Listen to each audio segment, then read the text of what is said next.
Baik, kita lanjutkan ke 4 macam pemeriksaan. Yang nomor 2 adalah mendengar dan mencium. Mendengar dan mencium. Pendengaran dan penciuman.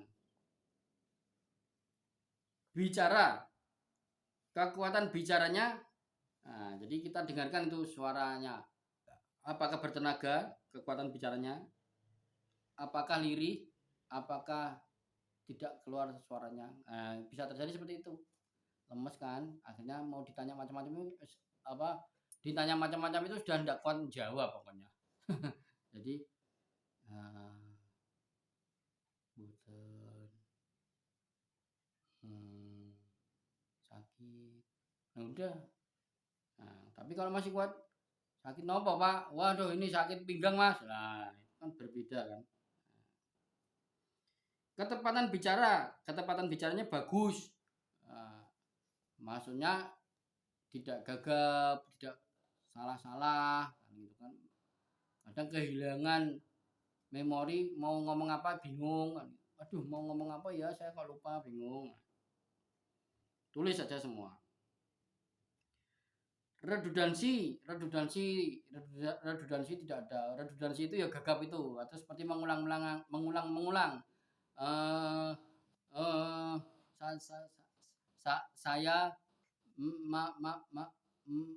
mau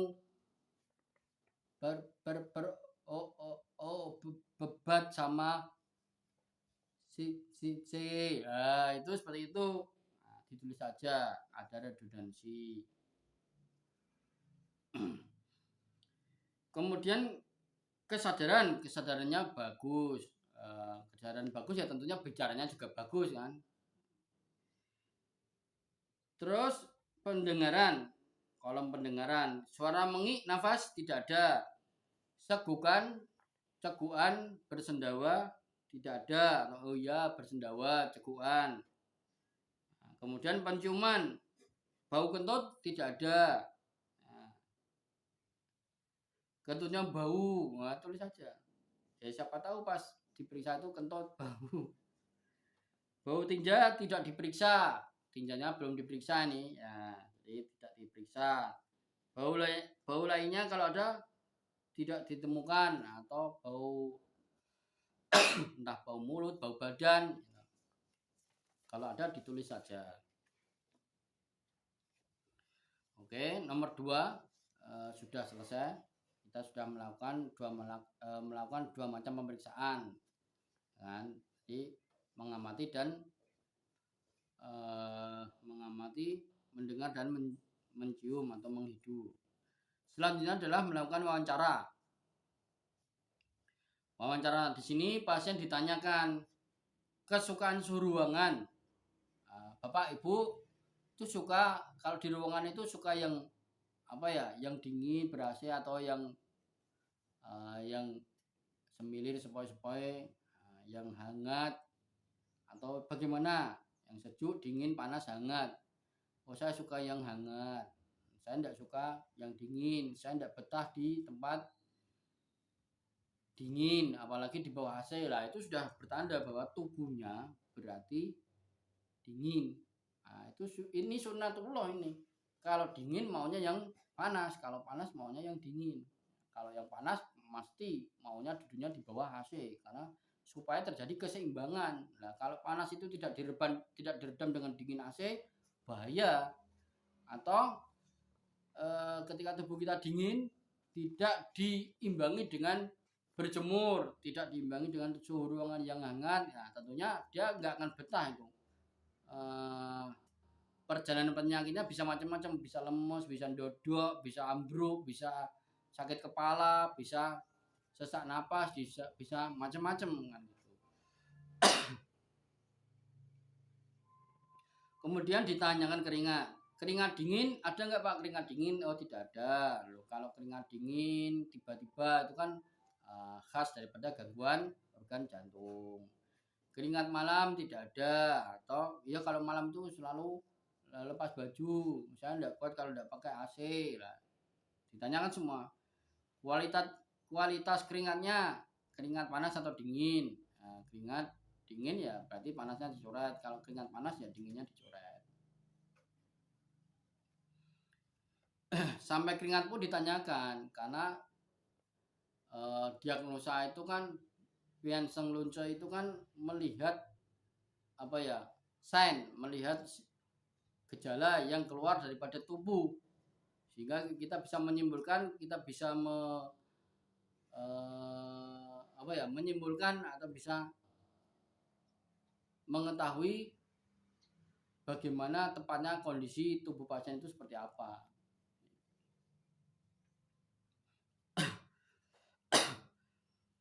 Panca indera, matanya bagaimana Pak? Terang, telinga berdenging, mata normal, mata plus, mata minus, hidung normal, pengecapan lidah pahit, sensasi sentuhan normal.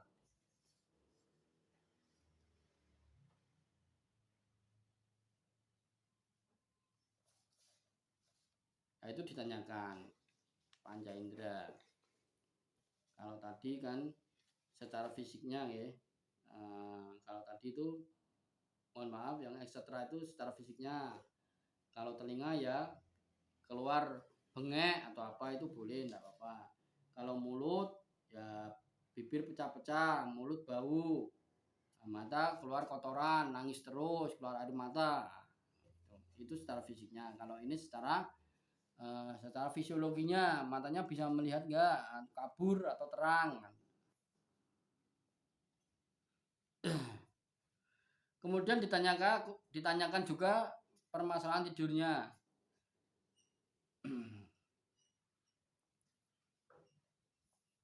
Oh, salah ini.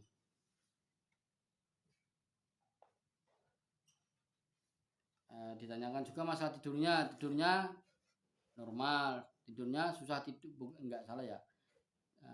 Jadi tidurnya normal atau ya saya ini susah tidur, sedikit insomnia, atau saya ini seorang yang dalam bahasa Jawa itu namanya borok. Borok itu apa? Tibo ngorok. Saya begitu lihat bantal atau guling bahan yang empuk itu bisa tidur, nah gitu kan. Ada yang seperti itu memang. Selanjutnya status diet, makanan dan minuman. Nafsu makannya bagaimana? Nafsu makannya berkurang, tidak nafsu makan, frekuensi makannya normal, atau frekuensi makannya jarang. Saya kalau siang, kalau pagi tidak pernah makan, nah itu kan makannya siang sama sore. Atau makannya over, makan 4 kali, mau tidur itu harus makan, karena kalau nggak makan nggak bisa tidur. Ada yang seperti itu juga. Jenis makanan, suka yang apa? Suka yang panas-panas atau yang dingin-dingin? Sate, soto, sop, panas, itu kan. Nah, kalau saya suka sop buah lah, itu kan berbeda nanti. Kecenderungan rasa asin, ya ini kecenderungan rasa asin. Jadi kalau asin, kalau kita belajar basic TCM itu kita akan tahu asin itu berhubungan dengan organ apa? Ginjal. Asam itu berhubungan dengan organ apa?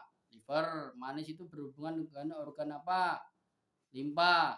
Jadi limpa itu perut. Jadi makanya manis itu sebagai tonik, sebagai tenaga.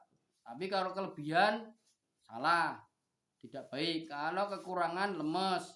Nah, kan gitu ya.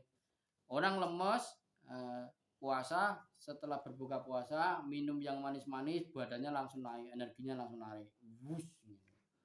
Badannya langsung berkeringat. Minum teh kurma ditambah madu 1 sendok. Nah, itu ada yang lebih ekstrim, dikasih jahe 1 luas, 1 jempol. Nah, seperti itu. Karena manis itu tonik. Kalau pahit berhubungan dengan organ jantung. Ada orang yang punya penyakit jantung, diobati macam-macam tidak sembuh. Setelah datang ke Sinse-nya tahu, wah diterapi makan aja, disuruh makan daun kates. Nah, akhirnya kuat, jantungnya kuat, lari lebih kuat, beraknya juga lancar. Yang tadinya berak tidak lancar, lari baru berapa meter sudah capek, sudah ngos-ngosan. Nah, gitu nggih. Nah, itulah seni daripada terapi TCM itu seperti itu. Ya, kita tidak hanya bisa melakukan manipulasi, pijat, tuina, kop, guasa dan segala macam. Kita juga bisa memberikan resep herbal. Kita bisa menggunakan pengobatan dengan cara pengobatan melalui nutrisi atau makanan. Nah, itu kan ada makanan ini sifatnya bagaimana, gandum itu bagaimana, yang sudah jadi tepung mie itu bagaimana, afinitasnya ke organ apa. Nah, itu ada ilmunya juga. Jadi setelah dikasih makan yang banyak daun pepaya, itu akhirnya alhamdulillah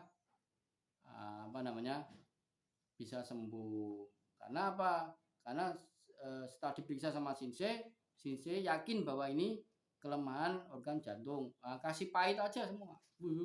Sebelum dilakukan terapi resep herbal baik tunggal ataupun formula, itu kok adalah cocok, langsung ada prognosis baik, ada perbaikan kualitas hidup, ada perbaikan daripada fisiologi si pasien.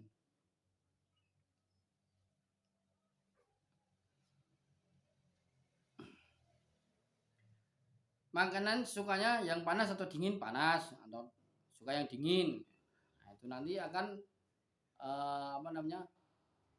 membawa kita kepada konstitusi tubuh pasien itu bagaimana, yin atau yang, panas atau dingin. Nah, gitu. Konstitusi tubuh daripada pasien. Konstitusi tubuh, itu konstitusi kan undang-undang. Jadi undang-undang tubuh itu bagaimana, itu ada di materi basic TCM.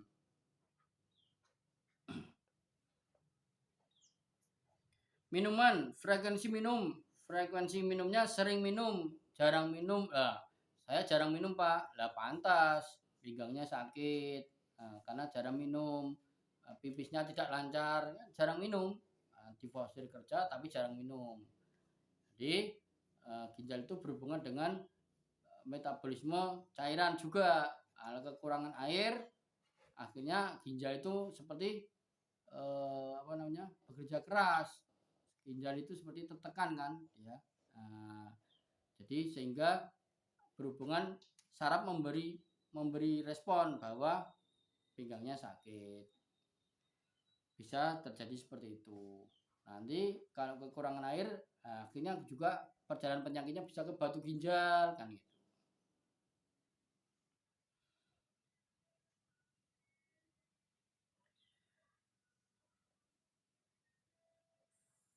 Jenis minuman yang disukai, air tawar,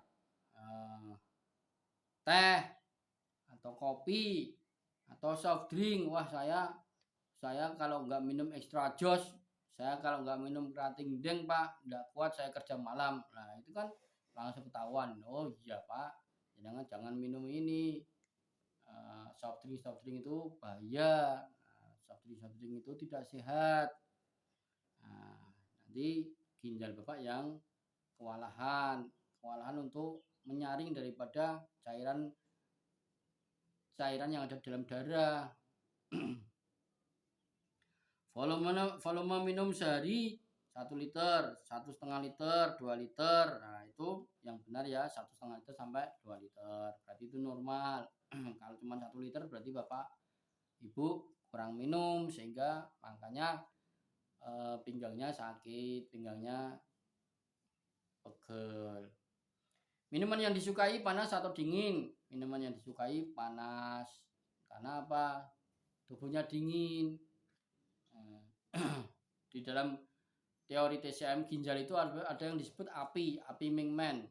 Api Mingmen atau ginjal itu tempatnya menyimpan zinc. Jadi kalau ginjal dingin, ya biasanya ada respon sakit, ada respon gangguan kejantanan, stamina, lemes dan segala macam itu. Karena apinya tidak bisa memanasi daripada tubuh api mingmennya. Hingga dia sukanya yang panas-panas. Nah, kalau sudah ketahuan begini, pasiennya lemes, pasiennya dingin, nah itu yang terapi yang lebih bagus lagi, terapi sinergi dengan terapi moksa. Terapi moksa itu terapi penghangatan. Nah, moksa itu moksa busi atau moksi busi itu terapi pemanasan. Nah, ini banyak dilupakan orang, jarang dipraktekkan orang. Padahal itu sangat membantu sekali dalam melakukan terapi, khususnya untuk sindrom-sindrom penyakit lemah, sindrom-sindrom penyakit dingin, ataupun sindrom-sindrom penyakit defisien. Nah, itu dipupuk dulu energinya, dipupuk dulu meridiannya, dipupuk biar subur dengan terapi moksa, sehingga terapi kita di dalam memandu energi, memandu chi, meningkatkan chi, membangkitkan chi, melancarkan chi itu ada manfaatnya seperti Cuson ini. Tapi kalau belum di moksa, akhirnya istilahnya belum dipupuk, belum disuburkan, energinya tetap drop, dan terapi apapun tidak akan berpengaruh dan berefek pada pasien. Seperti itu. Lanjut, status BAB dan BAK. Buang air BAB, buang air besar, frekuensinya adalah sering. Konsistensi tidak tuntas, bentuknya tidak terbentuk, atau diare, atau merongkol-merongkol. Mengejan atau tidak? Tidak. Mengejan itu ya apa? Menggunakan tenaga yang banyak karena entah sembelit, entah macet di situ. Nah, kalau BAB ini berhubungan dengan usus besar, bisa juga berhubungan dengan limpa dan jantung pada akhirnya kalau kita bisa mendiagnosa lebih dalamnya. Buang air kecil, nah ini buang air kecil berhubungan dengan kandung kemih dan ginjal. Biasanya orang yang sakit pinggang, orang yang punya keluhan gangguan-gangguan ginjal ya pasti BAK ini tidak normal. Frekuensinya jarang atau sering kencing atau tidak kuat nahan pipis, sedikit-sedikit kencing, nah gitu ya. Karena dingin kan, karena ginjalnya dingin, kandung kemihnya dingin. Loh, kenapa saya bilang tadi bisa juga kalau ditarik lebih dalam bisa gangguan limpa, bisa seperti contohnya adalah orang mengidap penyakit diabetes. Ya. Tidak berfungsinya fungsi limpa itu tidak bisa memberikan panas kepada ginjal, sehingga ginjal dan kandung kemihnya itu dingin, dan tidur pun terbangun karena harus kencing. Tidur jam 9, jam 10 sampai jam 4 jam subuh itu mungkin bisa bangun 2 atau 3 kali untuk kencing. Kalau mau pergi susah. Susahnya begini, nanti sedikit-sedikit cari toilet kan gitu.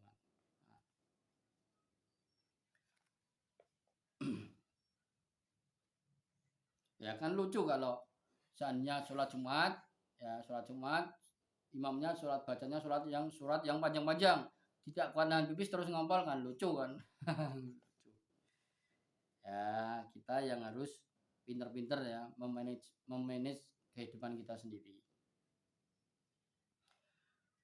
Buang air kecil jumlahnya sedikit karena kurang minum kan, atau banyak atau sering.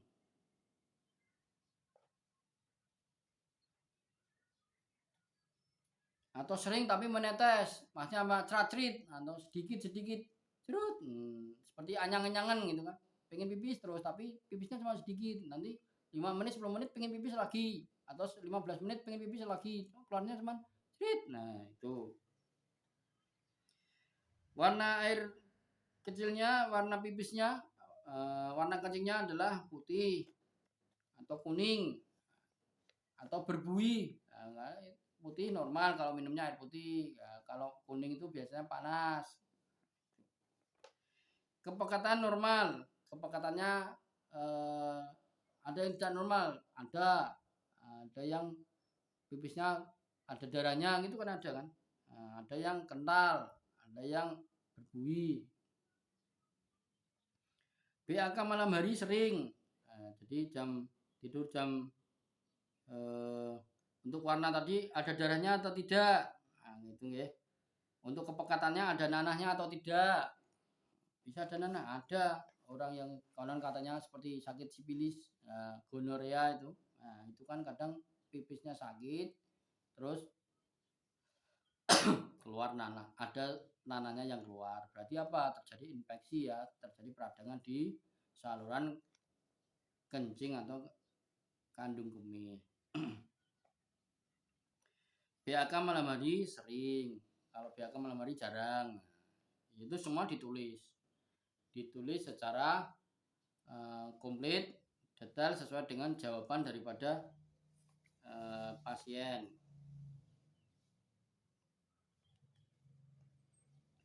Lanjut, status nyeri, lokasi nyeri pinggang, penampilan luar bengkak atau tidak, atau ada gerinjel-gerinjelnya atau tidak, nah, gitu ya.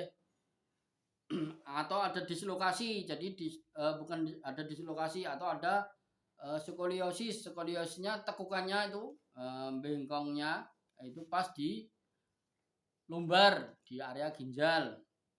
Lumbar itu kan tulang pinggang, ada 5, lumbar 1, 2, 3, 4, 5. Nah, itu disitulah tempatnya organ ginjal. Pergerakan dan faktor yang memperingan nyeri dan memburuk. Jadi bagaimana pergerakan seperti apa yang tambah sakit atau bisa hilang nyerinya. Umpama lama berjalan itu saya tidak kuat kalau berjalan lama, Pak. Di tiap malam minggu pengennya ya jalan-jalan, tapi kalau jalan-jalan lama itu ya sakit pinggangnya, akhirnya kadang nggak bisa berjalan karena udah sakit, nggak kuat, udah membungkuk, nggak kuat, cari tempat duduk gitu ya.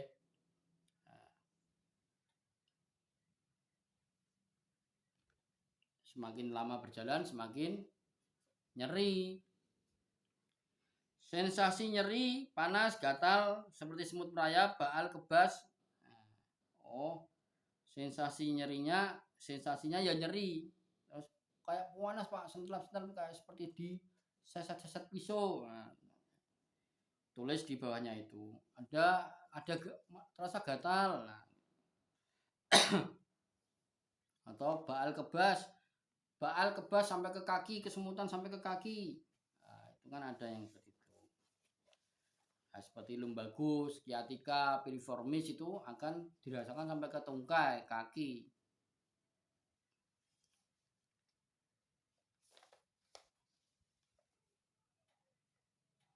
Nah, itu tadi kita masih di dalam dalam wawancara ya,